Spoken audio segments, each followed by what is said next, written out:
నిన్న రాష్ట్ర శాసనసభలో మాట్లాడినటువంటి గంగుల కమలాకర్ గారిని ఒకటే విషయం స్పష్టంగా అడుగుతున్నా.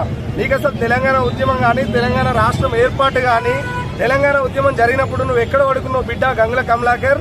ఒక తప్పుతోవలో బీఆర్ఎస్ అండ్ బీజేపీ పార్టీతో కుమ్మక్కై కరీంనగర్ లో గెలిచినటువంటి నువ్వు తెలంగాణ ఉద్యమం కోసం 2009 నుంచి 2014 వరకు ఎంపీల పౌరం కన్వీనర్ గా కొట్లాట చేసినటువంటి ఒక ఉద్యమ బిడ్డ గురించి మాట్లాడే అర్హత నీకు స్పష్టంగా లేదు బిడ్డ.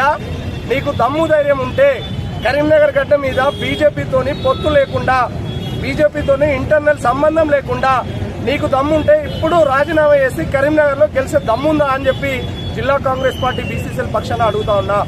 పొన్నం ప్రభాకర్ అన్న గారి మీద మాట్లాడాలనుకుంటే 4 సార్లు గెలిచిన నువ్వు ఒక్కసారి ఒకే ఒక్క ప్రజాపాలనలో ఒక్కసారి గెలిచి నిధులు తీసుకొచ్చినటువంటి పొన్నం ప్రభాకర్ అన్న తీసుకొచ్చిన నిధులు ఎక్కడ? 4 సార్లు పోటీ చేసి 4 సార్లు గెలిచి కరీంనగర్ కు నువ్వు నిధులు తీసుకొస్తే కరీంనగర్ లో తీసుకొచ్చినటువంటి నిధులు ఎక్కడో చర్చా వేదికకు వచ్చే దమ్ము ధైర్యం నీకుందా గంగుల కమలాకర్ అని అడుగుతా ఉన్నా. అదేవిధంగా రాష్ట్ర వ్యాప్తంగా కాదు, పొన్నం ప్రభాకర్ అంటే ఒక బ్రాండ్. ఉద్యమాన్ని ఢిల్లీ గద్దె మీద కుదినటువంటి ముద్దు బిడ్డ పొన్నం ప్రభాకర్ గారు. అలాంటి వ్యక్తి గురించి అవాకులు చవాకులు పేలిస్తే ఖచ్చితంగా దేహశుద్ధి తప్పదు బిడ్డ గంగుల కమలాకర్. తస్మత్ జాగ్రత్త.